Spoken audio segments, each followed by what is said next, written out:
Welcome to the Commentary Magazine Daily Podcast. Today is Monday, November 10th, 2025. I am John Podhoretz, the editor of Commentary Magazine.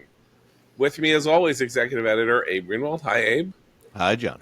And Washington Free Beacon editor Eliana Johnson. Hi, Eliana. Hi, John.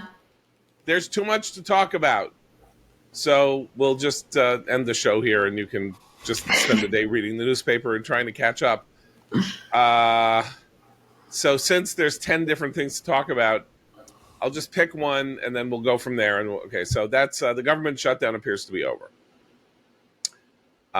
7 senators, 6 Democrats and independent or something like that have agreed to the terms of the Republican bill to end the shutdown in the Senate, thus leading to 60 votes, leading to the possibility of a cloture vote, which ends debate, which means that then the Senate can pass the bill with 60 votes, and they can go into conference with the House, which has already passed the same bill 47,000 times that says just open the government at current spending levels. Senate bill has some more bells and whistles, but it's pretty close to that.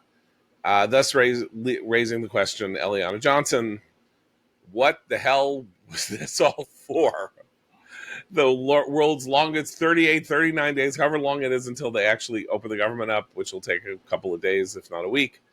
What was this for? Why did it happen if basically what the Republicans said they were going to agree to at the beginning of the deal is what is now going to happen?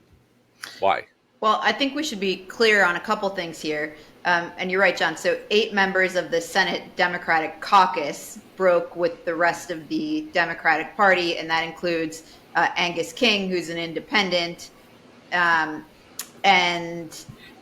Senator Catherine Cortez Masto of Nevada, Dick Durbin, John Fetterman, Maggie Hassan of Nevada. These are a lot of people who are up for re-election. Angus King of Maine, who I mentioned, Jackie Rosen of Nevada, Jeanne Shaheen of New Hampshire. These folks broke ranks and voted to end the shutdown. So the Democrats caved. Republicans stuck to their position that they would not vote to increase enhanced Obamacare premiums, and the Democrats caved, and this was a pointless exercise on their part. Interesting, I think, to note that Chuck Schumer, singed by the last shutdown go-round, stuck to his position, and it's clear that Senate leadership on the Democrats' part remains petrified of the far left of the party, so they did not budge.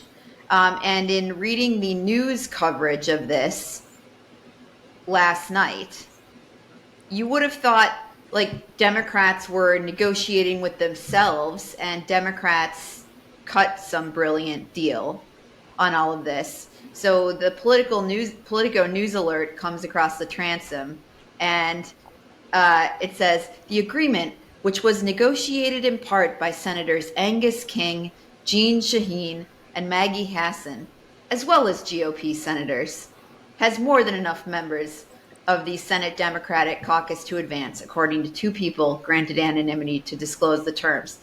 You would have had no idea that like this is a major cave by the Democratic Party. It's like, oh no, some Democrats negotiated a grand bargain, but this was a pointless exercise. The Democrats caved, Republicans won, and here we are. I think it's important also to note that Schumer is just a shrinking figure now among Democrats. The tone of the party has completely escaped him, gone in a different direction. He's upset because he was holding out his position here, so he was very instrumental in holding it up and then losing. He is the recent polls showing what a Schumer AOC run race might look like. Very alarming for Schumer. He is becoming increasingly irrelevant in his own party. So, of course, when Schumer... John, one other thing quick. Yeah, please. I think we should note the deal that was negotiated was a promise of a future vote on enhanced Obamacare subsidies, which was the Republicans' original position. That was the position. The position was, literally, let's keep let's the open the government government. open. Exactly. And then And we in can work it out. December, we'll have to talk about the subsidies, which we're Exactly. not averse to continuing in some form, maybe not the incredibly generous form that you have had it since the emergency of 2021-22. And I'm not a healthcare expert, but as I read it, these subsidies have created a market in which you can get government support for your healthcare if you make, under certain circumstances, up to $300,000 a year. That's what happened when they did this emergency addition during COVID. And then they wanted to basically, if Kamala Harris had won and the Democrats had held the Senate and the House, they would have made these permanent. So Republicans won, and they're not going to make a subsidy for people making $300,000 a year permanent. They don't like Obamacare anyway. So reality suggested there was going to have to be a deal that would probably continue, and there will be a deal that will probably continue some form of subsidy above and beyond the original Obamacare numbers, but nowhere near what this number is. And that follows the election returns. That is not the result of evil Republicans getting into a back room with insurance companies, which, by the way, would be perfectly happy with these subsidies. They have no problem with these subsidies. They get all the money. What do they care? This permanent deal was not what the public wanted when it chose Trump, and it chose to keep a Republican House and bring in a Republican Senate. That is what happened. Now, I want to read you guys something very interesting from Ezra Klein this morning. Ezra Klein, of course, he's sort of like the young left Republican, but trying to be realist columnist, podcaster for the New York Times, founder of Vox, various other things. And he's been trying to sort of talk turkey to Democrats about what they should do to become, the dominating party forever. And here's what he wrote, quite to my astonishment. The Obamacare subsidies always played a strange role in the shutdown. Democrats said the shutdown was about the subsidies, but for most of them, it wasn't. It was about Trump's authoritarianism. It was about showing their base and themselves that they could fight back. It was about treating an abnormal political moment abnormally. So Ezra Klein, sort of now like the dean of kind of young liberal leftist columnists, is saying that the thing that we've been now talking about for 7 weeks or 6 weeks or however long it's been, almost 6 weeks, is that we need to talk about the subsidies. Democrats didn't care about the subsidies. This was about Trump and shutting down Trump and showing that they would be able to fight Trump. And you know why it wasn't about the subsidies? Because the public doesn't care about the subsidies. A lot of the public dislikes Trump. Trump is at 40% in approval ratings. Democrats hate Trump. So fighting Trump is good. The way in 2010, 2011, fighting Obama was good for the Republicans, or the Republicans thought that it was good for them to fight Obama on any field whatsoever. But for Ezra Klein to acknowledge that the entire conversation we've been having with and the SNAP benefits are being canceled, and people are thinking of shoplifting to get food for their kids who get breakfast and lunch at schools, and now they can't get breakfast and lunch at schools, and that sort of thing, was all a fraud. Like, that's not what it was about. It's simply about standard political combat in which they sought to injure Trump and injure the Republicans. And maybe, by the way, and this is maybe why this happened this weekend, maybe it worked.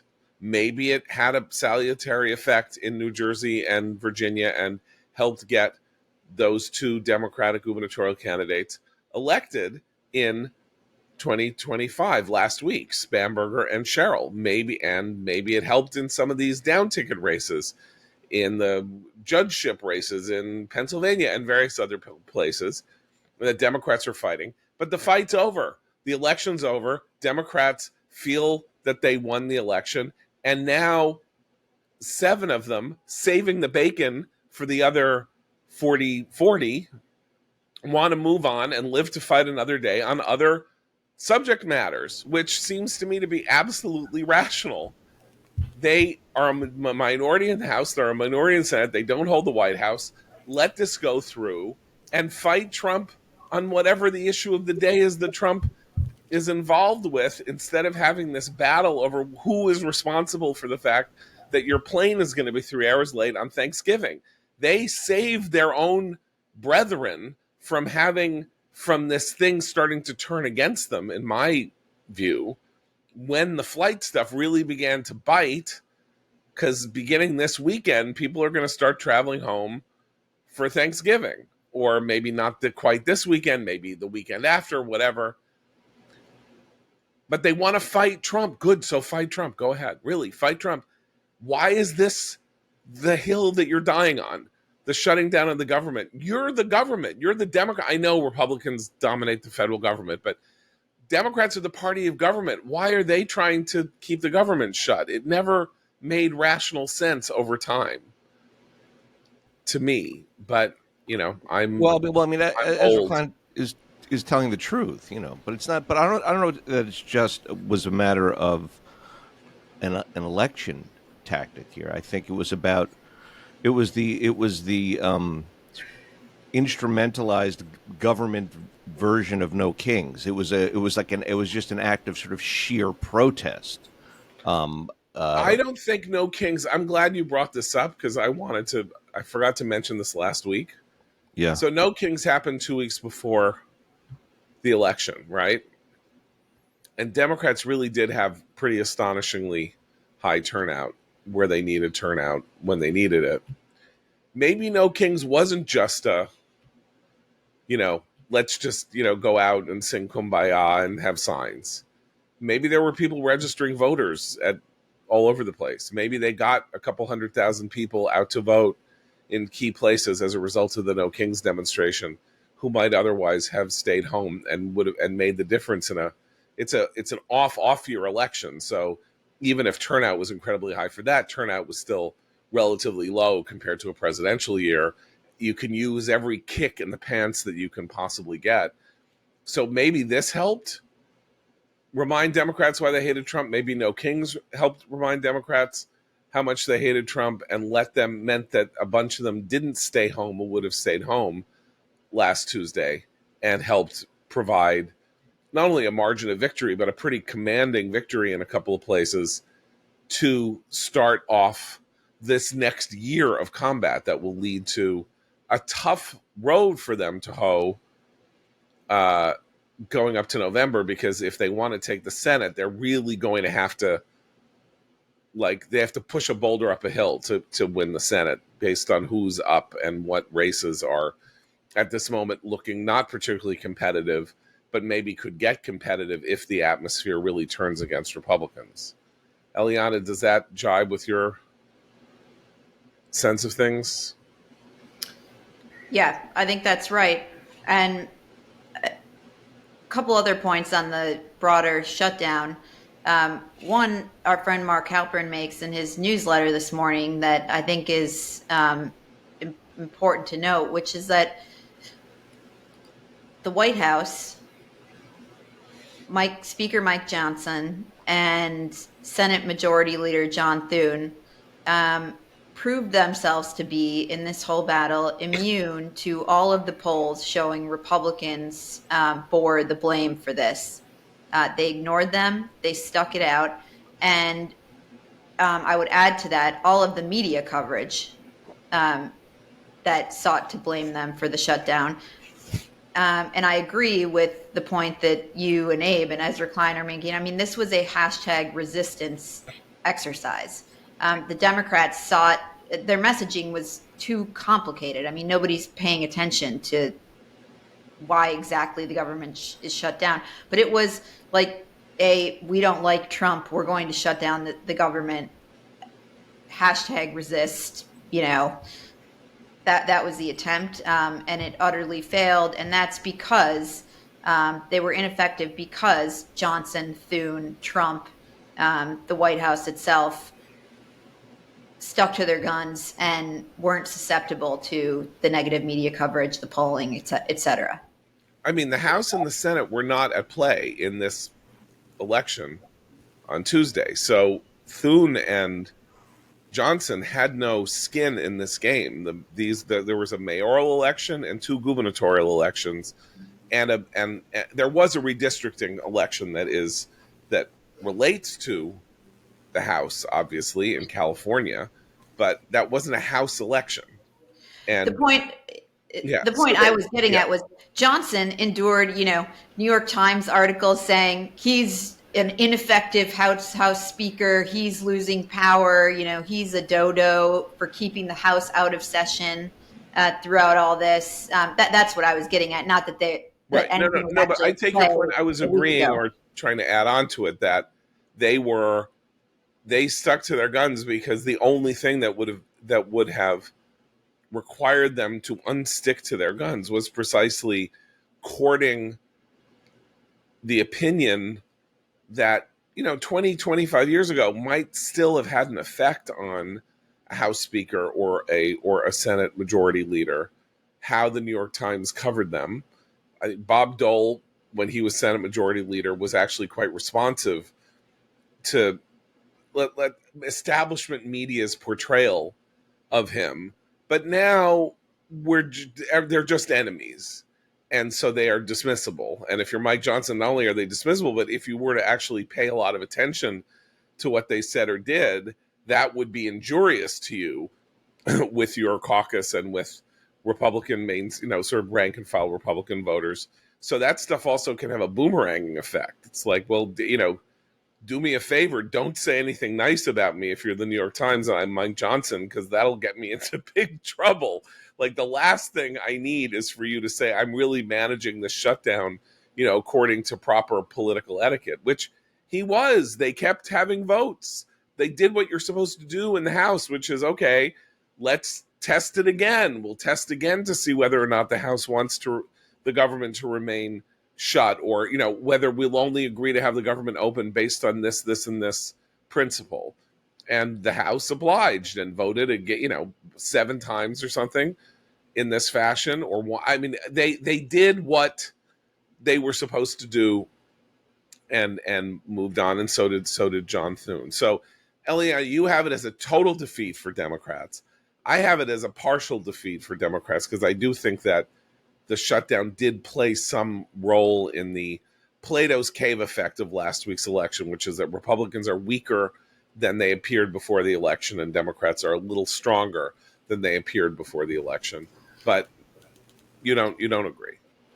My pushback on that is, I think if the government had been open, Democrats would have performed well in last week's election. I think last week's election was largely about people's economic anxieties and the Trump administration's inability to speak to those. Okay, let's move on from that to talk about the Trump administration's effort to speak to voters' anxieties about the economy. John, if we don't get to the BBC, let's talk about this. But if we don't get to the BBC, we're getting my to the head's BBC. going to explode. Your head will not explode. Okay. I am leaving this for Thank Detroit. God. It's more think of yourself as though it's Thanksgiving. You're eating another dried piece of white meat, drained of all of its juice turkey, because you know that the apple pie and the pumpkin pie are coming with the spritz and the ice cream.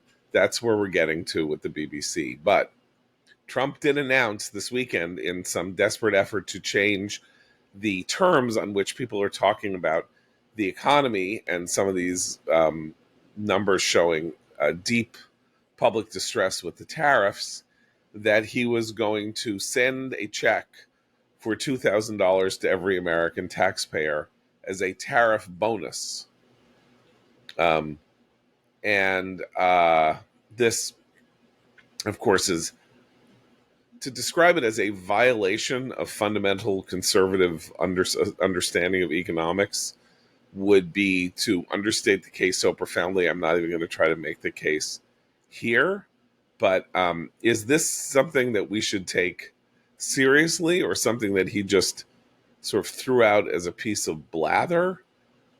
$2,000 check to every American household to rebate them for the taxes they're having to pay because of tariffs?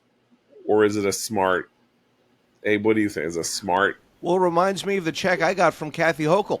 I've got a $300 check to offset inflation that just came in. Really? I haven't checked my mailbox. Yes, Did I get one too? probably. I don't know why Wow, not. It's an inflation $300. refund. $300. Yeah. I could. My son needs new headphones. I guess I could. So to your point, yeah, Yeah. there's nothing conservative about it. And according to Cuomo, Mamdani, and Curtis Sliwa in their debate, in one of the most funniest debate moments in American history, when asked how much they thought they spent last week at the grocery store to feed their family, they each said about $150, which, if you have a family, is like saying, it costs $275 to buy a Tesla. I mean, 150. So $300 to offset the cost of inflation. Very helpful on Kathy Hochul's part. Really solves the inflation problem for us New Yorkers. But okay, so Trump is doing the Kathy Hochul, is what you're saying. Do we I have think nothing? Yeah. I think it's kind of astonishing on Trump's part, because honestly, all we've heard from the president is what a good deal these tariffs are going to be for Americans and American citizens. And sending a check to Americans is an acknowledgement on some level that people have been hurt economically by them. In classic economic terms, in the most famous economic debate in world history, pretty much, between Bastiat and Proudhon in 19th century France, when Bastiat, who was the sort of the free trader and the person who was against the idea that property is theft, and said, if you think that something is going to work in the long term, you have to acknowledge that there may be a little pain in the short term in order to achieve the long term. And if you can't stomach the pain in the short term, then you can't make any promises about the long term. Whereas Proudhon said basically just property is theft, give it, print money, give everybody everything, take all the money away from the rich, and everything will work fine. If Trump isn't willing, as some people were at the beginning of the administration, to say, look, we're doing this tariff thing, and at the beginning, there's going to be a bit of a bite. And then in the long run, we're living in paradise. If he can't even hold to there's some short-term dislocation. The Reagan tax cuts and the effort to kill inflation in 81 and 82 had very, very severe consequences on people in the short term, and then led to the creation of the modern American economy in the medium and long term. But Trump doesn't, inflicting pain for future or like having to deal with the consequences of getting a vaccination that makes you sick the first day, and then after that you are healthy otherwise. That is not part of Trump's political message. He was very bad about speaking about it. Remember his spiel about, so you'd have a few less dolls. Your kid would have a few less dolls over Christmas. Instead, right. He came up with some crazy. Instead of 53 dolls, you'll have 19 or whatever. Yeah. Imaginary circumstances. Right. So he was always spoke to it very poorly, and he sees obviously but Eliana, as you say, he felt he had to speak to it. That's what's interesting, is that the tariffs are not delivering what he hoped they would deliver politically. And, basically people came to him, I guess, on Wednesday and said, you've got to give us something to play with as we go into the elections, because the voters aren't buying what Jack Ciattarelli and in New Jersey in particular was selling. And if that was some kind of a test case we better come up with new lines of praise or, like forward thinking about the virtues of our economic policies. So he came up with, I'll send everybody a check.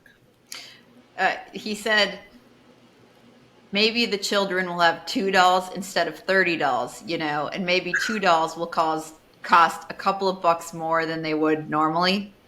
But I do think that the $2,000 check thing is an indication that, and Trump's a masterful communicator, that he feels some pressure to demonstrate to the American people that the tariffs have been good rather than harmful for them.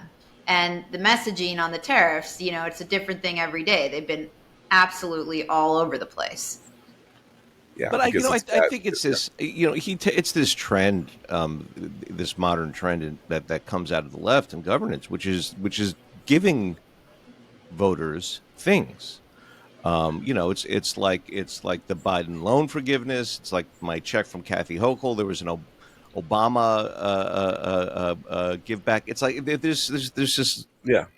there's an unhealthy expectation that is as unhealthy to meet here. I think in this relationship of citizens wanting the government to cut them checks. Okay. One more thing before we get to dessert. Is the pardons that we heard this morning have been issued for 70 or 80 people who were involved in claiming that there were fake electors or trying to serve as an alternate slate of electors after the 2020 election. Rudy Giuliani being the most prominent among them. So what's interesting about this is that while Trump has pardoned them at the federal level, the actual litigation in which a lot of them are involved is unaffected by any such pardon. That's still extant because it's in Georgia, it's state level. The federal pardon does not affect state level prosecutions. Whom is he serving, or why is he doing this actually out of a genuine conviction that they were just doing their patriotic duty because the election was stolen? Is he paying off a political favor? Is he dog whistling people on the right? I don't quite understand this. Aside from the fact I don't like that he pardons anybody, but what's the game here? Well, I mean, I think this is the slippery slope, getting ever more slippery. This is after Biden's preemptive pardons, after Biden's lawfare, we have Trump lawfare, Trump preemptive pardons, and I think there's in both cases a certain genuine concern about the other side's ability to get some convictions. I have no question in my mind, really, that Trump thinks these people were wronged. If we can just tick through a few of the people who were pardoned preemptively, Giuliani is, of course, the best known, but the other people pardoned include John Eastman, the attorney and scholar, and Eastman is the one who advised Trump that Mike Pence had the power to overturn the election or send the election results back to the states. And I mean, I think Trump truly believed that or wanted to believe that. And also Sidney Powell, another attorney who worked on Trump's behalf in 2020. And so these are people who were incredibly loyal to Trump. And, in my view, gave him bad advice, all three of these people. But this doesn't surprise me at all. And I think Trump believes that, he's doing right by them. It doesn't surprise me either. And I think the consequences here are entirely long term. We have walked through, and I would say that this is, again, a 25-year story. And we are foolish to say that it starts now, or it even started with the pardoning of Hunter and the preemptive pardons of the other members of the Biden family. Arguably, the pardon as a scandal at the presidential level begins in 2000 or 2001 with the pardoning of Mark Rich, the fugitive financier, whose wife petitioned and lobbied Bill Clinton to pardon him, and nobody understands why he did it or what happened. It cast a huge shadow over Clinton's sort of triumphant departure from the White House and blackened his reputation for quite a long time. And Clinton also pardoned his own brother, Roger. Did he pardon Hillary's brother? That I can't remember, but he pardoned his own brother and Mark Rich, and I don't think there was a scandalous pardon by George W. Bush, who did commute the sentence of Scooter Libby, which he should have done. He should have pardoned Scooter Libby, but Bush did pardon my brother-in-law, Elliot Abrams, and some people in the Iran-Contra matter. But he stood to gain no political benefit or even personal benefit from any of that. But then we sort of move into the present, and this is now a kind of, unless there is pardoning reform after 2028, this is now a thing that presidents are going to be playing with forever, and does really raise the question of whether or not you can trust a public servant working for the president to uphold the principles that he was sworn in to uphold when he puts his hand on the Bible and swears fealty to the Constitution of the United States, or whether he does what he does with an eye toward the fact that the president is asking him to do untoward things that he will then be excused from the consequences of by a pardon. And if that is in the back of every executive branch official's head from here till forever, then we really have a banana republic problem that will never go away, as far as I'm concerned. Okay, now we get to the fun stuff. Who would have guessed, writing this week, our own Seth Mendel, sadly not on today, pointing out the stories in the Daily Telegraph revealing the internal report at the BBC about the incredible misconduct of the BBC's documentary unit on 3 different matters. One, a documentary about Trump on January 6th, in which Trump's speech on the mall to that crowd was selectively edited to make it sound as though he had directed the crowd to go and storm the Capitol violently. Number one. Number two, that people who spoke about trans issues on the BBC were wrongly treated, had their views mischaracterized, and were villainized. And then 3, a whole host of things relating to the coverage of the Israeli war in Gaza, including the fact that one of the narrators of a documentary on the BBC about Gaza was the nephew of a leader of Hamas. And these came out, and lo and behold, the Governor General of the BBC and the head of BBC News both resigned. I mean, my jaw is still on the floor. Eliana, would you have thought that these reports would have actually led to the toppling of the 2 key figures at the British Broadcasting Corporation under Keir Starmer, the far-left Labour premier? Couldn't have happened to nicer people, right? Just to take a step back for a moment, I was chatting about this with a good friend who's steeped in all sorts of things media yesterday, and he pointed out that he was convinced that Trump's approach to American media and the Congress, pulling funding from NPR and PBS, had emboldened British conservatives in the UK to take a harder line approach and to prepare to actually start doing something about the BBC, which I thought was interesting. And second, I was reading this. The Telegraph has now published the actual report, the insider report that was submitted to the BBC, which everybody should go and read. It's astonishing. And I started thinking to myself, what if I'm sure this exact thing could be written about any American media company.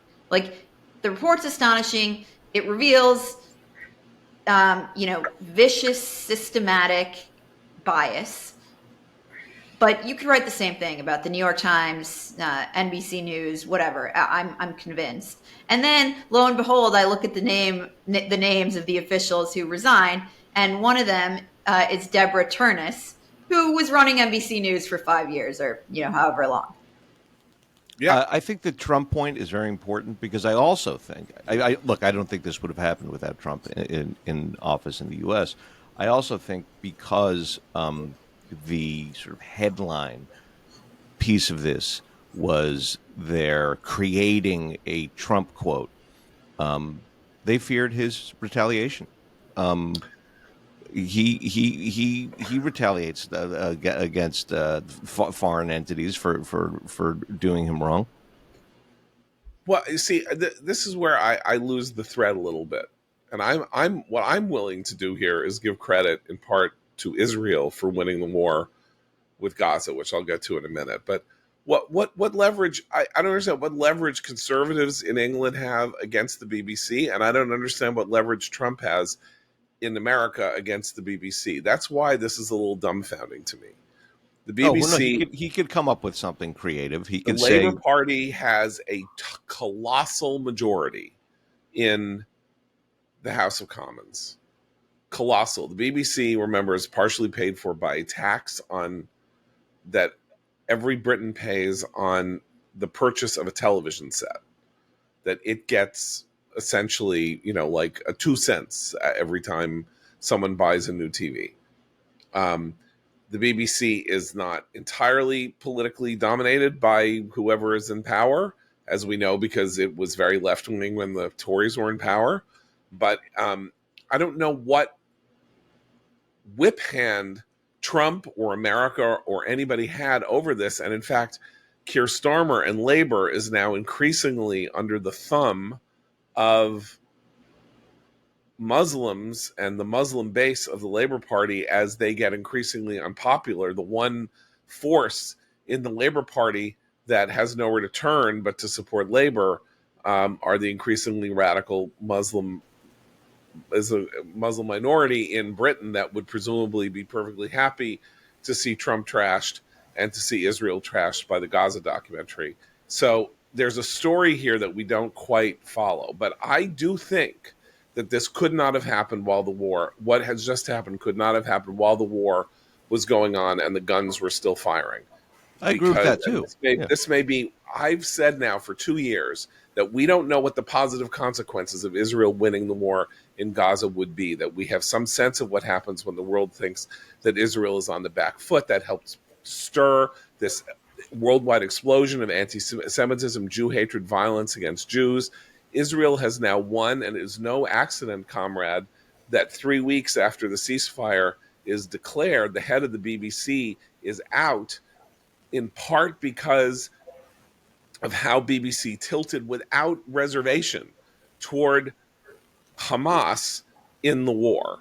And that with this over, and there being no Hamas to counter-protest, and there being no Hamas to have to cuddle up to in order to have correspondence in Gaza and things like that, something broke. And if you remember, the most salient comic satire of the entire Hamas war was when the Israeli Saturday Night Live, Eretz Nahaderet, did a sketch in English, which was a BBC Newsnight show where the broadcaster, where the hosts of the show were interviewing Yahya Sinwar, who was complaining that the baby meaning Kfar Bibas, was keeping him up at night with the crying, and he couldn't get any sleep. And that the BBC correspondent, the parody is like, well, that's a war crime. The baby is keeping you up when you need to get your sleep. The Israelis are committing a war crime. And the Sinwar character, astonished that his job is being done for him by the BBC, goes, yeah, yes, the baby is a war criminal. That But was that's 2 weeks into the war. That's how exposed, that's how the BBC was, in fact, worse, actually, than most American media were and have been throughout the war. It's totally. just that they finally had to reckon with somebody decided to settle up all family business. I just don't quite know who, but I don't think it was Trump. But I John, really don't. look. I agree with you that this wouldn't have happened without Israel winning the war. But the hundreds of cited calumnies against Israel on the part of the BBC. That's the big story for us. The big story generally is the Trump manipulation. I was about to Right. say, I agree with you. I And agree with you. all Trump would have to say is, "I've been very nice to the UK, very nice, but we have to look into things because they have that BBC, which is state media, and they say terrible, horrible lies about me, and we're going to have to do something about that, whatever that is." Remember, he wouldn't meet with the mayor of London when he was over there. He has a way of putting enemies on notice. let's lay out just in 30 seconds what they actually did on the Trump Right. speech. And this relates to the speech Trump gave on January 6th, 2021, and how the BBC treated it. And then there's a separate, so the three issues highlighted in this report were the Trump speech January 6th, their treatment of transgender issues, and Israel Gaza. And the one getting all the attention is the way they edited this Trump speech on January 6th. And what the BBC did that I think highlights how sick the culture inside this organization is they took clips from disparate parts of the speech and edited them together to create a misleading clip that made it appear that Trump exhorted people, his supporters at the Capitol, to go storm the building. And so the clip that aired on the BBC showed Trump saying, "We're going to walk down to the Capitol and I'll be there with you. And we fight. We fight like hell. And if you don't fight like hell, you're not going to have a country anymore." Now that was several different sections of the speech spoken at different times. And it omitted a part where Trump said, that we're going to march peacefully and patriotically down And with love. to make your And with voices love. heard. Yeah, I think he said "and with love" too at some point. So yeah, right. So Now, like, yeah. the response, this was an internal document, and the response when the document was submitted was, quote, "There was no attempt to mislead the audience about the content or nature of Mr. Trump's speech before the riot at the Capitol. It's normal practice to edit speeches into short form clips." Right. Now, not to defend the BBC, and I'm not. This is actually the opposite of defending the BBC. But that speech and that mindset that Trump said, "We're going to march to the Capitol, and we're not going to have a country left," was the animating force behind the referral by the January 6th committee on the Hill to the Justice Department. In other words, that implicitly, if not explicitly, Trump did send them to the Hill, and that his purpose was to send them to the Hill to break into the Capitol to try to find Pence. And the idea was that Jack Smith was supposed to go prove this, right? So I'm not this delusion that it made no difference that Trump said march peacefully was a delusion common to the left. It's not a delusion, let's say. It's whatever you might want to call it. not entirely without some basis. I mean, like this scandal that is now developing in America called Arctic Frost about Jack Smith's, secretly without telling anybody, subpoenaing the phone records or whatever of duly elected members of one of the co-equal branches of the government and trying to make criminal cases against them based on whom they might have been speaking to on January 6th and whether they sent them and said, yes, go march and here's where you can break a window and get into the building faster. This is like a real thing. I don't know. I'm not defending the BBC. I'm saying like you can understand how this mindset got so deep inside the heads of everybody on the liberal left that they thought that, well, he may have put in that little bit of, let's march peacefully, but he didn't mean it. And everybody knows he didn't mean it. So we're just going to cut it out anyway. It's just him clearing his throat. Well, I thought the response was interesting that, it's just standard practice to cut and paste somebody's words to make them say something they didn't say, because it's actually akin to what CBS News did in the Kamala Harris interview, basically. And, that's why I was thinking yesterday, like if somebody really did an audit of an American media company, like I don't actually think the results would be that different. Now, the BBC thing is a couple of ticks worse, but it's not that substantially different. Right. In the transgender section, I just want to say, and Trump sued. I mean, yeah, he did, exactly. Yeah, like, and the transgender section is just laugh out loud funny. And we were all texting about this over the weekend about a New York Post article where you actually couldn't follow the story because of the changing pronouns within the story about the same individual. So the report says there's a cultural problem at the BBC that too many of its staff have never considered that the concept of gender identity is either spurious or offensive to many people. And he says, without anchoring stories in biological sex, the stories risk becoming incomprehensible to audiences. Right. And this is like we were texting. Okay, I got to read.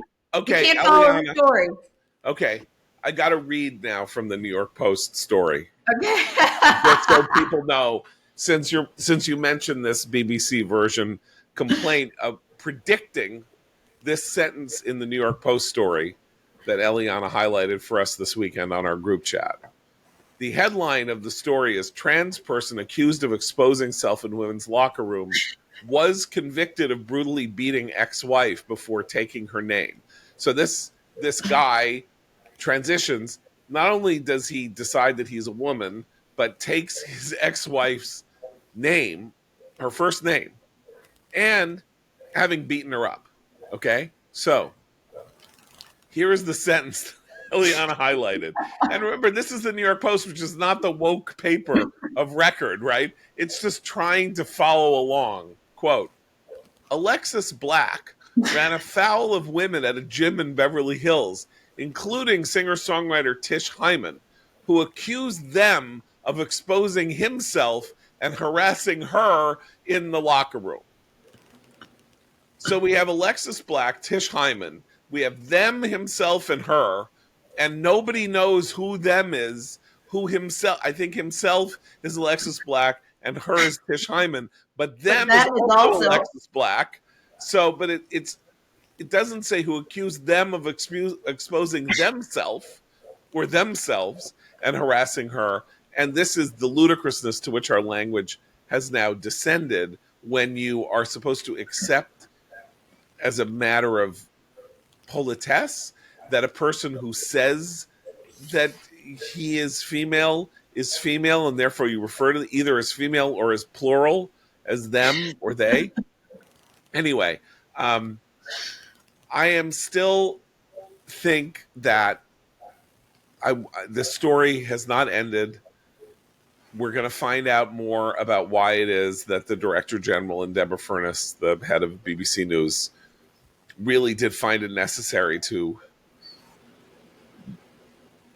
defenestrate themselves, choose to defenestrate themselves. I mean, I know there's a greater tradition of people resigning in Britain than here in the United States, but still people don't give up jobs like that to, too easily. So, but yeah, it's a Well, fantastic bit of at the BBC, the article was the report says David flagged one article carried on BBC News in June 2024 under the headline "Transgender Woman Guilty of Rape After Night Out."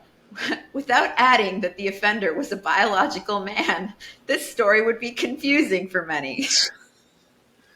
bulletin in Supreme Court denies request to revisit same-sex marriage decision. So I'm sorry to everyone on the left who was really hopeful that they would get the conspiracy theory that they always wanted, that Kavanaugh and Roberts and Kavanaugh and Barrett and Alito, the three Trump would compel would overturn the Obergefell decision, because they're all, that's really why they got appointed, was to drag us back into the Stone Age.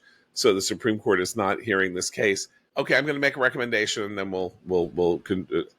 I finished watching I think 8 to 10 episodes of Mobland on Paramount Plus, which I mentioned a couple weeks ago because I watched a couple episodes on the plane going to Israel. This is a series with a glittering cast: Tom Hardy, Pierce Brosnan, and Helen Mirren. Brosnan and Helen Mirren are the sort of Lord and Lady Macbeth of London gangsters, and Tom Hardy is their fixer. And it's basically a British version of Ray Donovan, if you've ever seen a kind of combination of Ray Donovan and The Godfather. And it's great. It is great. And Pierce Brosnan, who is now in his mid-70s, does the unthinkable, which is Helen Mirren, one of the great actresses of our time. Pierce Brosnan blows her off the screen, like the guy who was the pretty boy on Remington Steele and various other things. Like, he is just this kind of feral, charming, snake-like, psychopathic, horn dog, old guy, reprobate, sybarite. And Tom Hardy is the coiled, sort of like cobra in his service, and I love the hell out of it. So that's Mobland on Paramount Plus. And we'll be back tomorrow. So for Eliana and Abe, I'm John Podhoretz. Keep the candle burning.